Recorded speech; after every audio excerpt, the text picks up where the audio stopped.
शर्मा रहा है। यहाँ पे कुछ लोग झूला झूल रहे हैं और मेरे जस्ट सामने ही आप ये देख रहे हो, ये परिजात के पेड़ है। पत्तियों को भी हाथ नहीं लगाने दे रहे हैं। जैसे मैंने बताया था, इसके परिजात के फूल की फ़ोटो खींचने के लिए कितनी भीड़ लगी हुई है। Welcome back to my new blog. तो दोस्तों, मेरा नाम है आशीष भारती और आपका मेरे चैनल में फिर स्वागत है। आज मैं आपको एक ऐसे पेड़ के पास लेके जा रहा हूँ जो द्वापर युग महाभारत कालीन है, जिसके बारे में बताया जाता है भगवान श्री कृष्ण अपनी पत्नी सत्यभामा के लिए ये पेड़ को स्वर्ग से जीत के लेके आए थे। फिर बाद में अर्जुन ने इस पेड़ को बाराबंकी ज़िले में स्थापित कर दिया था। जी हाँ, मैं बात कर रहा हूँ परिजात के पेड़ के बारे में। ये पेड़ बाराबंकी गोंडामार्ग होते हुए रामनगर तहसील के बरुलिया गांव में स्थित है। फिलहाल मैं आपको रास्ता बता देता हूं ताकि आपको आने में आसानी हो। मैं इस समय खड़ा हूं रामनगर बस स्टॉप पे। फिलहाल ये देख सकते हो आप रामनगर बस स्टॉप पे।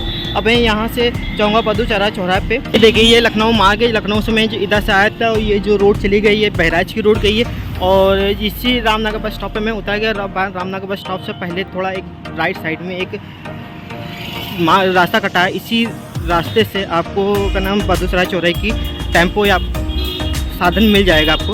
मैं जो आया हूँ वो डायरेक्ट लखनऊ से आया हूँ, इसलिए मैं बहराइच की बस पकड़ा और मैं रामनगर तहसील पे रामनगर बस स्टॉप पे उतर गया और मैं यहाँ से अब बदूसराय के लिए साधन पकड़ूंगा। प्लस और जो बाराबंकी से आना चाहते हैं वो डायरेक्ट बस स्टॉप पे जाए। बस स्टॉप से टिकट नगर की बस पकड़ें और वहाँ से जो टिकट नगर बस पकड़ेंगे वो सीधे बदूसराय को उतारेगी।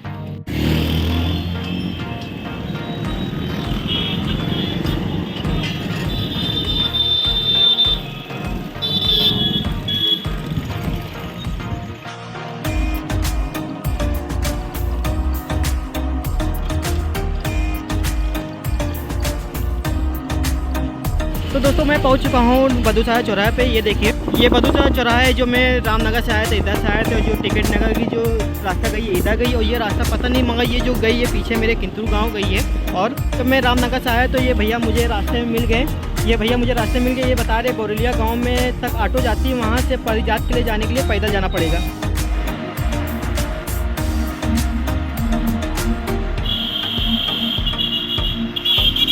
तो दोस्तों, ये बरुलिया गांव का परिजात का जो द्वार है, यहाँ से अब 1 किलोमीटर अंदर जाना पड़ेगा।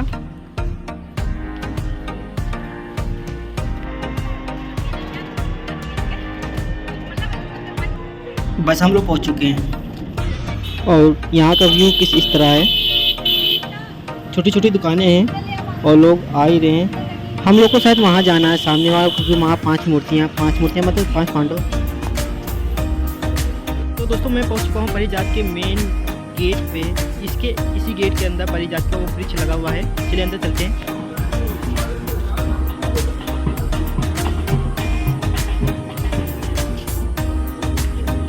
तो दोस्तों, अंदर आते साथ ही अंदर का व्यू कुछ इस तरह सा है। ये देखिए,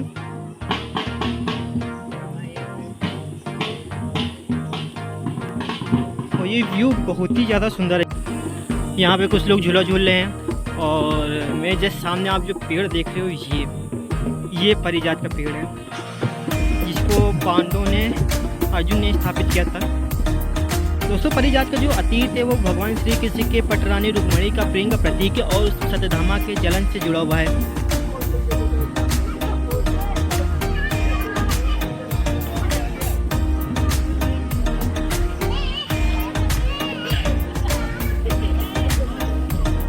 तो दोस्तों, ये वही परिजात का वृक्ष है जिसको बारे में बताया जाता है भगवान श्री कृष्ण जी इसको स्वर्ग से लेकर आए थे सत्यभामा के लिए, और अर्जुन ने इस जिले में बाण छिद्र करके इस पेड़ को यहाँ स्थापित किया था। और उधर साइड में एक मंदिर है, चलते उधर दर्शन करते हैं।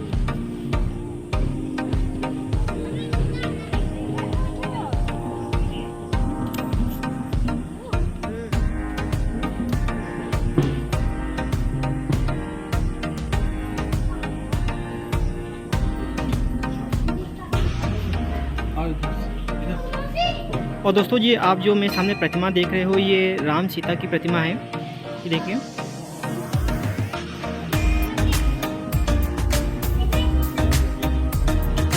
तो दोस्तों मेरे सामने स्वामी जी बैठे हैं। स्वामी जी, आप ये क्या इस परिजात के वृक्ष के बारे में कुछ बता सकते हो? परिजात का पेड़ जो है, हाँ, भगवान इंद्र का है।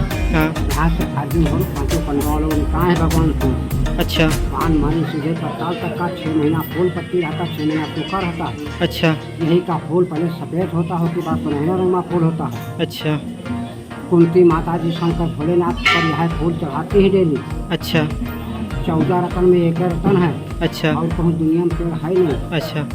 कहते हैं कि कहा जाता है कि द्वापर युग में भगवान श्री कृष्ण ने अपने सत्यधामा के बीवी सत्यधामा के लिए इस पेड़ को स्वर्ग से इंद्रजीत से युद्ध में जीत के लेके आए थे। वो आया और लौट गया।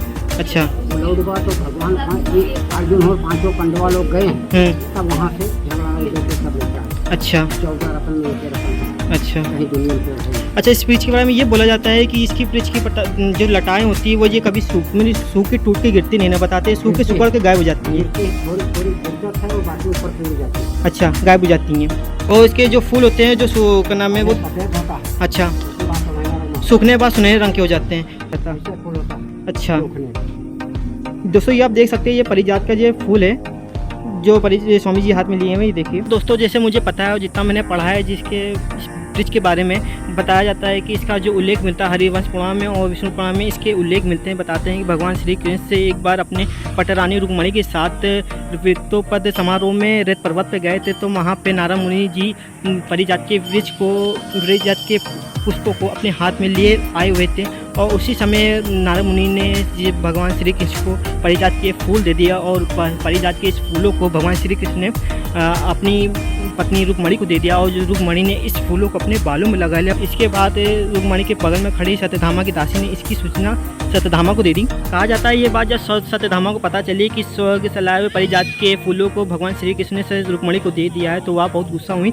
और भगवान श्री कृष्ण से पारिजात के वृक्ष को लाकर अपने बगीचे में लगाने का, मगर भगवान श्री कृष्ण के लाखों समझाने के बाद सत्यधामा ना मानी। तब सत्यधामा की जीत के कारण भगवान श्री कृष्ण ने अपने दूध को स्वर्ग भेजा, इंद्रदेव ना माने और दूध को वापस आना पड़ा। और दूध ने जब ये बात भगवान श्री कृष्ण को बताई तो श्री कृष्ण ने उसी समय स्वर्ग पर हमला करके इस पारिजात के वृक्ष को जीत लिया। पारिजात के वृक्ष को जीतने के बाद जब ये पारिजात के वृक्ष को वापस लेके आ रहे थे धरती पे, तो इंद्रदेव ने इस पर फल ना लगने का श्राप देते, इसलिए आज तक इस पारिजात के वृक्ष पे आज तक कभी फल नहीं लगा।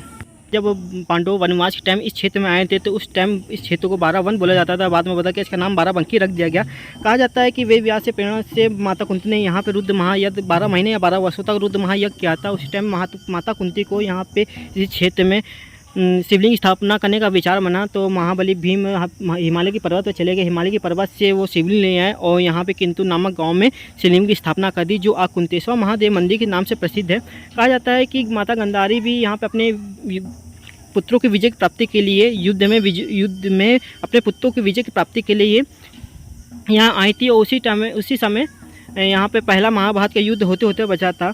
कहा जाता है कि उसी टाइम पे यहाँ पे एक आकाशवाणी हुई थी और कहा जाता है कि जो सुबह होने से पहले जो स्वर्ण पुष्प से शिवलिंग की पूजा करेगा उसकी मनोकामना पूरी होगी। तब अज्ञातवास टाइम माता कुंती थी तो वो ये बात सुन के उदास हो गई, उनके पास कुछ नहीं था। तो तब अर्जुन ने भगवान श्री कृष्ण की सहायता से इस पेड़ को सत्यधामा के बगीचे से लाकर यहाँ पे स्थापित कर दिया। कहा यह भी जाता है कि अर्जुन ने इस पेड़ को छिद्र करके यहाँ स्थापित किया था। पारिजात का फूल बहुत ही दुर्लभ, पवित्र और शुद्धता का प्रतीक माने जाते हैं, इसलिए पारिजात के जो फूल होते हैं देवताओं को बहुत ही ज़्यादा अच्छे लगते हैं। और जब यह फूल खिलते हैं तो सफ़ेद रंग के होते हैं और मुरझाने पर यह सुनहरे रंग के हो जाते हैं, लेकिन यह साल में सिर्फ एक ही दफ़ा खिलते हैं, गंगा दशहरी के बाद। लेकिन जब यह खिलते हैं तो इसकी खुशबू दूर दूर तक फैली होती है और कहा जाता है कि भगवान शिव पर इसके फूल चढ़ाने के बाद जो मन्नत मानी जाए वो पूरी हो जाती है। ये देखिए दोस्तों, ये पारिजात के जो फूल है ये देखिए पेड़ में खिला हुआ। ये देखिए जैसे मैंने बताया था आपको, ये खिलने पर सफ़ेद रंग का हो जाता है, जब ये मुरझाता तो ये इसका रंग सुनहरे रंग का हो जाता है। ये देखिए मैं जस्ट सामने आप देख रहे हो ये पारिजात का फूल है। दोस्तों इस पारिजात के पेड़ कुल क्षेत्र पर 10 फुट है और लंबाई इसकी 45 फुट है।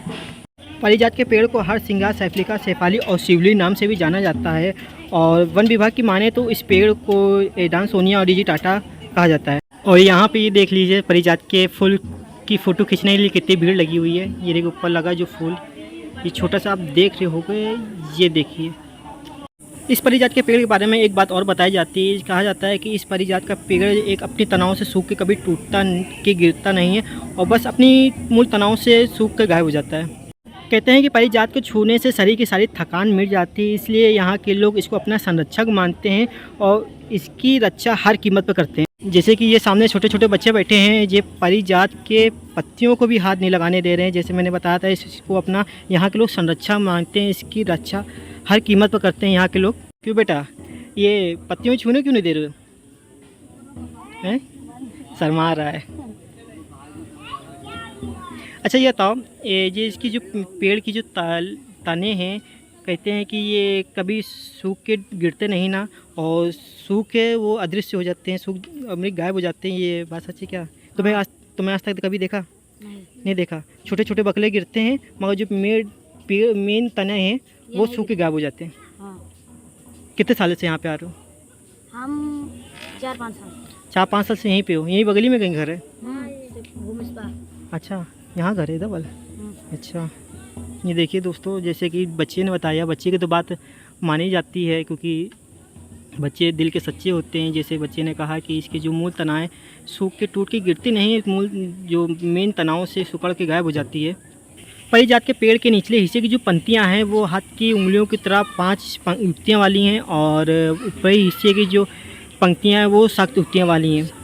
दोस्तों, परिजात के वृक्ष को देवताओं का वृक्ष माना जाता है, और कहते हैं कि समुद्र मंथन में निकला हुआ कल्प वृक्ष 14 रत्नों में से एक रत्न कल्प वृक्ष के समान इस वृक्ष को माना जाता है। लोक कथाओं की माने तो एक परिजात नाम की एक राजकुमारी थी जिन्हें सूर्यदेव से प्रेम हो गया था। परिजात के लाख कोशिश करने के बाद सूर्यदेव ने उनको स्वीकार नहीं किया, और उस परिजात ने आत्महत्या कर ली। कहा जाता है कि परिजात की जहाँ समाधि बनाएगी वहाँ ये परिजात का पेड़ निकला, और इसलिए ये इस पेड़ को रात के समय देखा जाए तो ये रोता हुआ नज़र आता है, और जब इस सुबह होती है वो जो सूर्य की किरणें इस पर पड़ती है तो ये खिलखिला उठता है। दोपहर के 1 बजे और यहाँ पे भीड़ की तादाद बढ़ती चली जा रही है। देखिए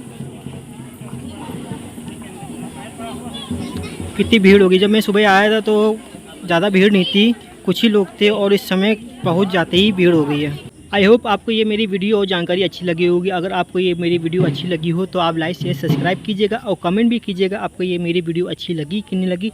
मिलते हैं अगली वीडियो में, तब तक के लिए टाटा बाय बाय।